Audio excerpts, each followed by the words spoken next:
Okay, bloody camera, let's get it sorted. Right, we're still not going into techniques. There's still more I need to talk to you about.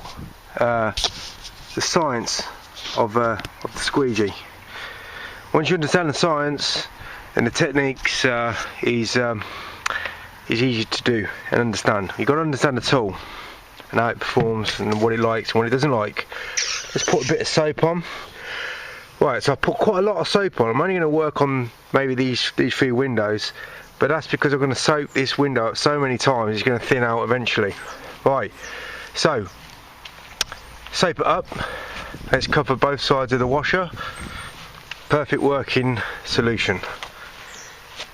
No drips, you know the score. Right, so this squeegee channel, we're talking about angles now.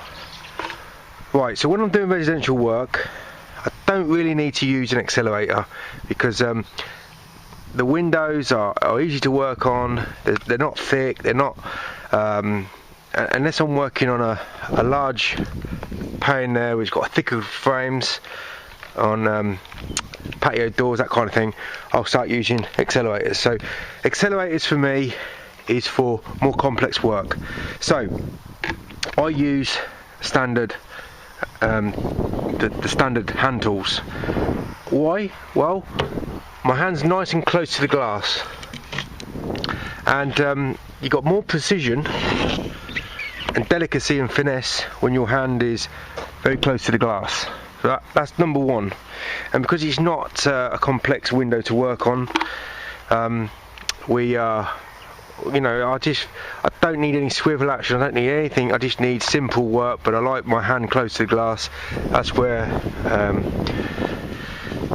I feel the most comfortable on a simple window like this. So nice and easy. But this handle and all my standard handles unfortunately are not standard. They've all been angled to less than 20 degrees. So here's a 14 inch. You see how straight they are? Why have I done that? A normal handle looks like this, with a nice hook. Right, so now we're going into the science of the channel and the end clips. So what we got is a nice large rubber tongue. This is on a standard channel. This is the biggest tongue hanging out. Why we got a big tongue? The bigger the tongue, the less pressure you need to add on the glass.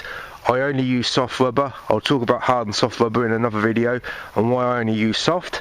Tongue. This is the glide. This is what makes it glide. This is the solution, the perfect solution. This is like working on ice. Perfect glide. I'm going to have quite a large tongue.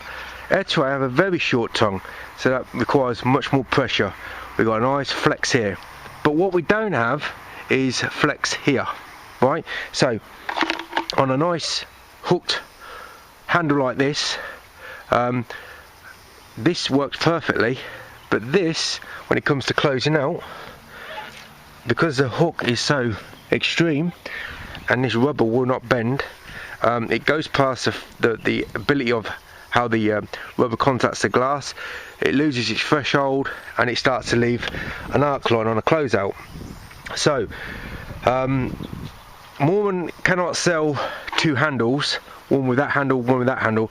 The companies only have, all companies only have one mould for their standard tools, right? So you have to bend it yourself. So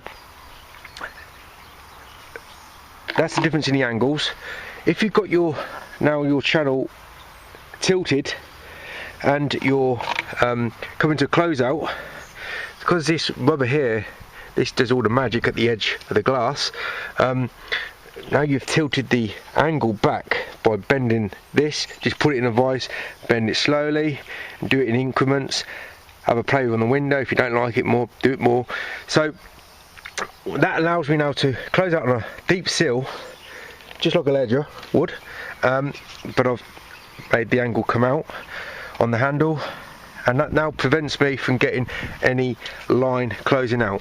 So In an ideal world, companies would sell handles at 20 or more, less than 20, but you'll find that all standard handles are roughly by 30 to 35 degrees.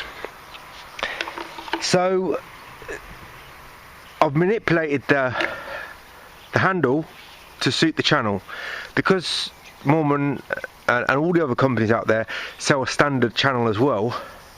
Having this angle bent back, there's no real need for it, apart from closing out on very difficult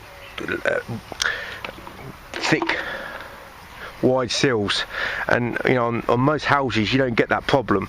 So I've turned my standard handle, which was at 33 1/3 degree, and I've now put it into about less than 20. So what that gives me is my stance is further away from the glass. If we're going too close, we can get lines. If we're out too far, with this kind of angle, we'll get lines. You've got to find the happy medium. See, I'm getting lines here. But because I've bent the handle, we've now can work right out far here. Works perfectly. It's really comfortable. You might not think it. Some people adapt to it straight away, think, oh, this is great. This is the best handle. This and this is the best handle. This is Ettore, so I'm not solely a Mormon guy, but you see that the angles are really, really flat. These two are my favourite handles to work, but when they come standard, I don't like them. I have to bend them, and then I like them. So I don't need anything changeable really with an accelerator on a standard small job like this, residential.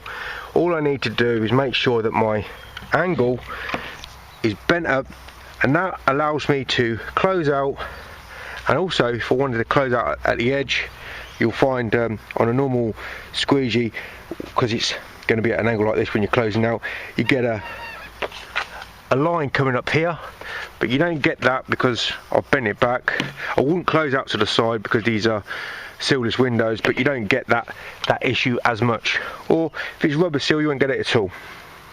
But I always make sure on these kind of windows, close out at the bottom, which I talked about in that other video on closing out. Right, so why have I got this? This is at 40 degree. Why do I need one of these? Well, this is an 8 inch, and this is a 6.5 inch. That's not at 40. Why have I got this at 40? Well, let's put that back in the holster. Right, so for problems, this is where it starts getting tricky. Right, so if I'm in a position where I need this hook, I'm very close to the glass. If the handle angle's too far out, I have to step, I have to put my hand away from the glass. But the good thing about having your hand away from the glass is it never gets wet.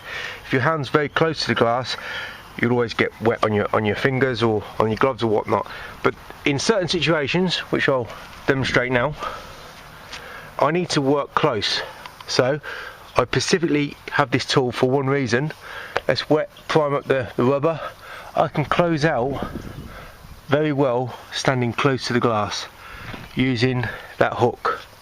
So there's always an exception to the rule, but normally your working flow is always going to be very similar. But for those situations where you have to change the way you hold the squeegee, that's why I carry 1, 2, 3, 4, 5, 6. That's why I carry 7 squeegees when I'm doing residential work, ranging from 5.5 inches all the way up to 16 inches. Hey, you might think that's overkill, but I get the work done so quick because I use the right tool for the right pane of glass and the right angle as well. So overkill, not for me. So bloody camera. I think I've said enough about angles. These channels are restrictive, so you need to modify something. You either modify your technique, and you can only modify your technique to a certain degree before you need to start modifying angles. So the information I'm giving you now has never been spoken about, and I thought it was time to get all this information out for you to have the right choice of tool to use and start getting your work done so much quicker. Right, so that's it for this video. I'll do another video straight after about something completely different.